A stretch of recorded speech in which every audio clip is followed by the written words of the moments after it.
apresentação rapidinho, assim, só para a gente poder falar um pouco, né? Então, assim,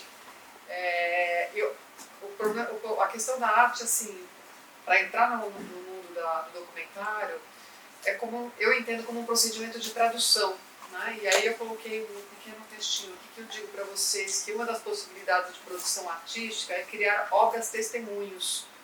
Eu acho que os documentários, nesse caso, são obras-testemunhos, né? Que tem o objetivo de resistir ao pagamento de dados e vestígios e se empenhar na construção de uma nova realidade, de um novo gesto, que guarda a memória, se apoia na pesquisa e na ressignificação dos fatos. E são formas poéticas para ampliar a visibilidade dessas urgências através da reflexão e da arte como um tema fundamental. No meu trabalho, eu busco participar desse processo de transformação social para a inclusão de povos migrantes, entre outros temas, mas nos últimos 10 anos eu trabalhei com esse tema especificamente. Então é preciso ampliar as ações de reflexão, promover a discussão para a redução de preconceitos e garantir o respeito ao direito de mudança, à diversidade, à interculturalidade. Trata-se de assumir o princípio de inclusão e da integralidade de todos os povos. Essa imagem aqui faz parte de um filme que eu fiz que chama Peças do Jogo, onde eu faço um trabalho onde eu coloco um jogo de xadrez de cristal e vou intercalando imagens do campo de refugiados, trazendo a metáfora como se essas pessoas fossem peças do jogo dentro de um grande jogo político, que é o que a gente acaba sabendo que né?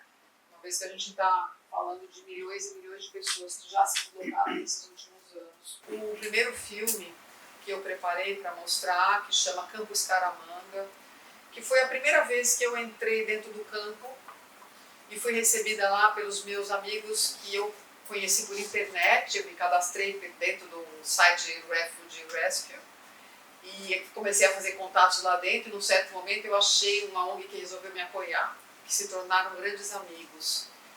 Então, depois de muitas negociações e apresentar o meu projeto para o Ministério da Grécia, consegui aprovação para entrar com a Câmara no campo, esse casal de amigos me recebeu e me levou para dentro do campo pela primeira vez. Eu acho que eu nunca contei isso, mas a imagem do Campo Escaramanga, que é uma festa noturna, é uma festa que eles fizeram para me receber lá. Que era a minha primeira entrada e eu nem sabia que eu ia gravar nada. E aí eu levei a câmera e comecei a gravar de qualquer jeito aquele negócio, porque era um momento tão especial, daquelas crianças e daquele momento no campo, era uma festa lá. E depois, obviamente, o filme se desenrola, onde eles vão contando as suas histórias sobre a travessia e esse processo, né, de transformação da vida deles e o que significava tudo isso.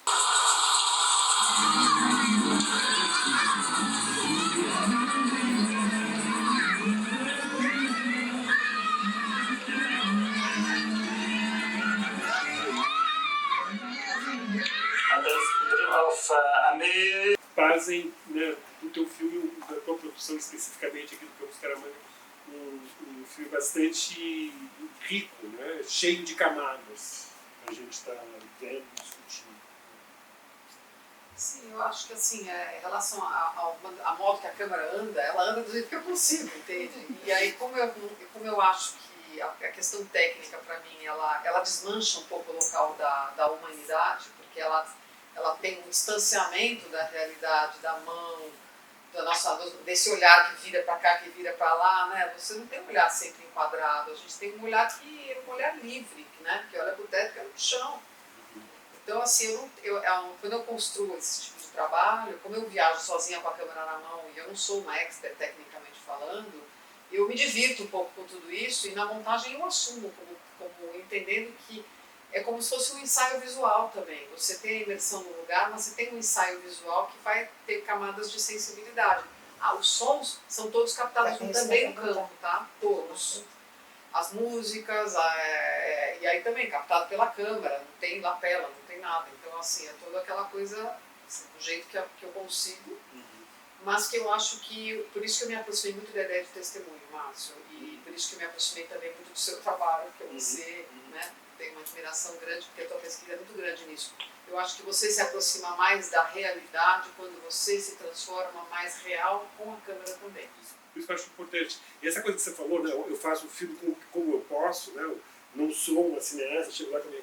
Isso, eu acho que tem uma relação interessante com o público, porque isso dá uma, digamos assim, uma aura de sinceridade, né? A gente está vendo uma câmera sincera, por assim dizer, tem uma coisa assim de uma precariedade que corresponde à precarização da vida dessas pessoas também. Fazer um filme sofisticado sobre pessoas que estão sendo destruídas seria uma coisa talvez desumana, entende? Né? E aí não, você está com a tua câmera na mão, você está conversando com eles, tem uma coisa assim espontânea, é um gesto que passa quando a gente vê esse teu filme, que a gente percebe. Né? Trata-se de uma pessoa que quer se aproximar e quer trazer essas pessoas para a gente. Né? Não tem como abraçar é um problema que precisa ser olhado, acho que com outros olhos, né? Não trancafiar pessoas. Né? Trancafiar pessoas não é o caminho. Não é o caminho. Mas não sei como isso vai andar. Nós já somamos 110 milhões de pessoas deslocadas. Isso quer dizer metade do Brasil inteiro. É bastante.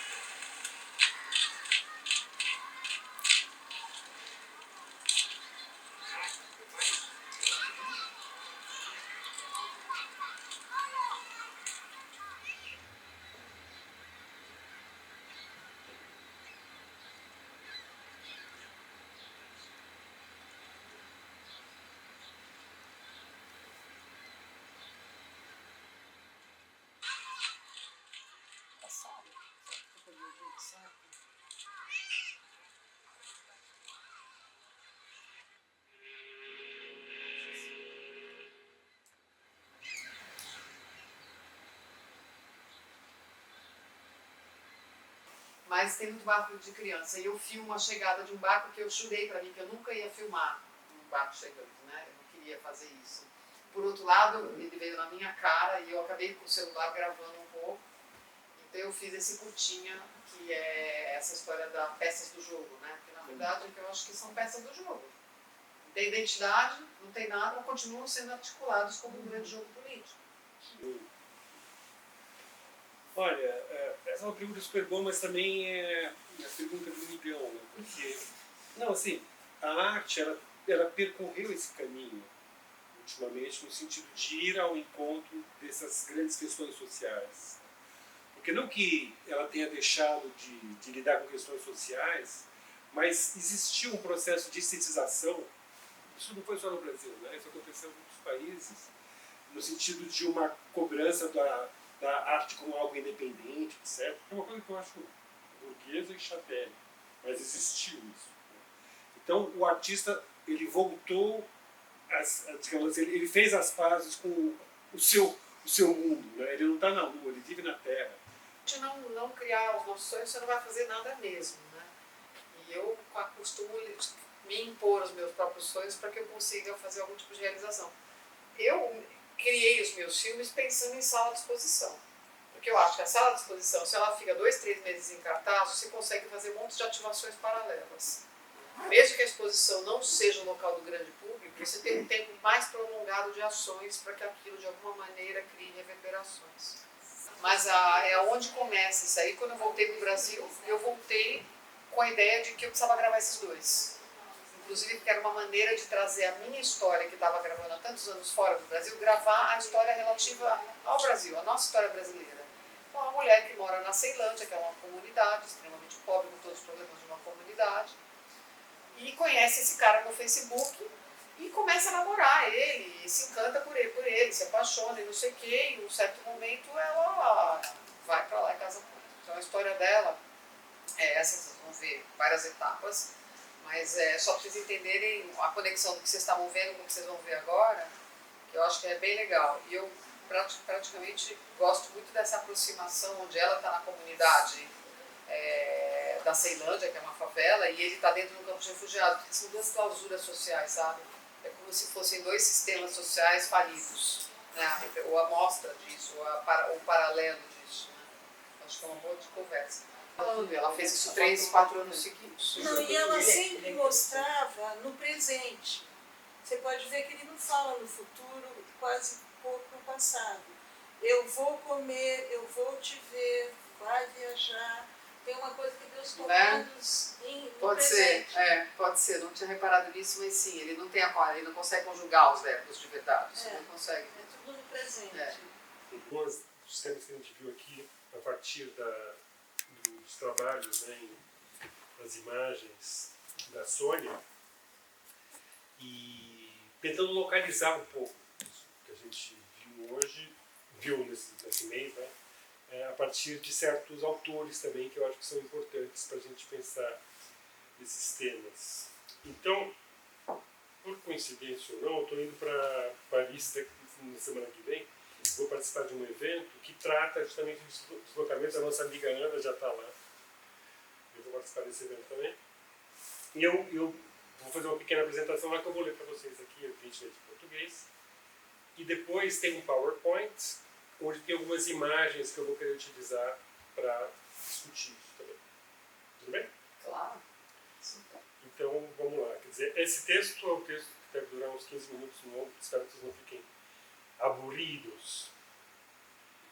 Nos últimos 200 anos, com a aceleração do processo de modernidade, acompanhado da expansão da empresa colonial, se nunca os deslocamentos de pessoas foram tão acelerados, por outro lado, isso se deu em detrimento das línguas, linguagens e culturas que foram sendo paulatinamente esmagadas ou apagadas da face da Terra. Tornaram-se cada vez mais irreconhecíveis e difíceis de vivenciar. Tornamos-nos muito pobres em experiências liminares, né? Essas Schwellen, né? A experiência dessa Schwellen. O adormecer talvez seja a única delas que nos restou, e com isso também o despertar. O limiar deve ser rigorosamente diferenciado da fronteira. Penso que é uma possibilidade de construir um testemunho com outras camadas também, né?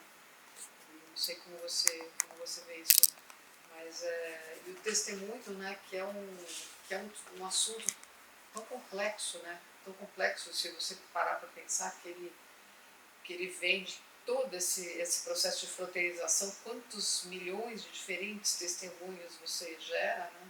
Sim. Por conta desse processo. Gera e sufoca, né? Gera isso, exatamente.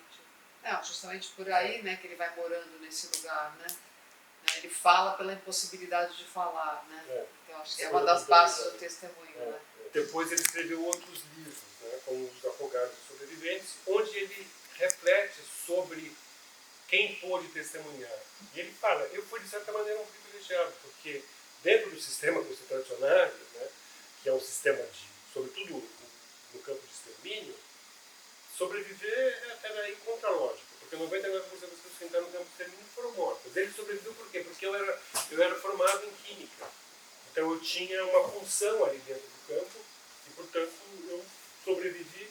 Também ainda teve uma sorte, ficou doente quando fizeram, né, uma das rapas que faziam e mandavam todo mundo para a câmara de gás, e ele sobreviveu. Quem sobreviveu normalmente tinha algum tipo de privilégio ou uma sorte por estar doente. Porque, paradoxalmente, os que estavam nas enfermarias foram muitas vezes deixados ali nos campos de extermínio e alguns sobreviveram. Então ele fala, quer dizer, a verdadeira testemunha, a autêntica testemunha seria aquela que representa os 99% que foram os que morreram. Mas ele fala, ele parece um rádio sem nenhum tipo de entonação. Porque aquele moço, ele estava passando tamanha dor que ele não mostra mais o sentimento dele, ele só fala como se fosse um rádio ligado. E você percebe que as pessoas, quase como se ele tivesse que manter o controle do sentimento dele, e era quase impossível. Então ele se mostra como um ser quase objeto mesmo. Ele já parece um rádio fora do ar. Eu acho que assim, eu acho que o afetivo dele está tão massacrado que ele já, para falar, ele já fala desse jeito. Ele fala, minha família precisa de uma vida melhor. Eu não sei como fazer, eu preciso dar uma vida melhor para minha família. Mas o pior do que ele fala é a maneira que ele fala. Foi uma das coisas que mais... Por isso que eu fui fazer o filme da espera, porque eu percebi que aquelas pessoas estavam emocionalmente corroídas. Entende? Algumas, tem um que também fala, que vocês com certeza não perceberam, que conforme tem um contando os sonhos e ele está desenhando, a boca dele está assim, ó. Você falou isso, né? E ele não fala uma palavra. Mas o nervoso que ele está vivendo ali, você percebe por essa expressão dele. Para mim, assim, eu não consigo olhar o filme sem olhar pela boca dele. Também tem isso. E existe o sobrevivente como aquele que porta a morte. E quem sobrevive, de certa maneira, passou pela morte. Então, você se considera um sobrevivente, ele passou pela morte e está do outro lado. E a morte passa. Por isso que essa coisa do double bind vem daí. Não vem dessa ideia de que a impossibilidade de narrar, ela faz parte da narrativa. Sim. A narrativa, ela traduz também esses limites. Sim. Por isso que se você lê o Sistema, você vai reencontrar certas palavras, certos silêncios, certas ausências, né, um gaguejamento, você viu? Que são tipos que fazem parte. Né? Isso aí, né, o Didi Berman ele vai falar isso com relação à fotografia. Né? Tem 4 fotografias que foram feitas dentro de Auschwitz, pela resistência. E os caras que fizeram essa fotografia, eles eram prisioneiros do campo de concentração. Se eles fossem pegos naquela foto, eles seriam jogados imediatamente no crematório. Né? Então, são fotos fora de foco. E a gente tem que aprender que o fora de foco faz parte da realidade. Isso traduz o elemento psicológico do fotógrafo na época. Se fosse a fotografia perfeita, você fala, nossa, eu não quero conseguir fazer aquela foto no tempo. Seriam fotos, de certa maneira, mentirosas. Né? Então, a gente tem que aprender a ver essa precariedade como sendo constituinte do testemunho. Por isso que eu falei um pouco que tem uma estética também do precário no teu sim, é o que é possível, mas é isso mesmo, é o que é possível, porque quanto maior o canhão, mais a Europa tem pânico sobre esse problema, cada vez menos eles querem que se fale. Né? Então, agora então, já na época, na última gravação que eu fiz, não, na última não foi nem na última, pouco antes de abrirem o campo, quer dizer, acho que a penúltima, no meio do caminho, 2016, 2017, quando fecharam as fronteiras, eu peguei a rede Al Jazeera, os carros da rede Al Jazeera em volta, do lado de fora da cerca e eu do lado de dentro. Eles não podiam entrar. Eu acho que já começa, já é o processo do silenciamento. Porque foi quando a fronteira na Europa se fechou no mar e da Grécia, né? No mar e na Macedônia. Fecha tudo, os caras não... Aí começou os acordos econômicos, né? Não sei quanto foram, 8 milhões ou bilhões de euros para a Turquia para manter a fronteira fechada. E a Turquia pediu, né, pesado. Assim, agora aí o negócio virou só as fronteiras do dinheiro também, né? Que se tornou um grande negócio. Não só a fronteira se tornou um grande negócio, como os campos se tornaram um grande negócio. Porque nos campos você vê caminhões e caminhões entrando e saindo com alimento, com manutenção, com limpeza, com, sei lá, um monte de acordos com certeza entre os países da União Europeia que produzem coisas ali dentro. E o campo são cidades fechadas com todo tipo de manutenção. Essas camadas de fronteira, né, que você fala, então assim, que eu acho muito, muito louco, né? Você tem muitas camadas. Toda a sociedade tem muitas fronteiras, né, interna, mas é uma sociedade pós-colonial como a brasileira, né? E quando a gente fala em pós, não é pós que acabou. Tem o pós que significa que nem um trauma. Pós-traumático não é que acabou o trauma, não, que vive o trauma. A sociedade tem também o trauma colonial, que é nos atravessa, que estabelece essas fronteiras. Gente, muito obrigada, viu? Obrigada por estar aqui com vocês.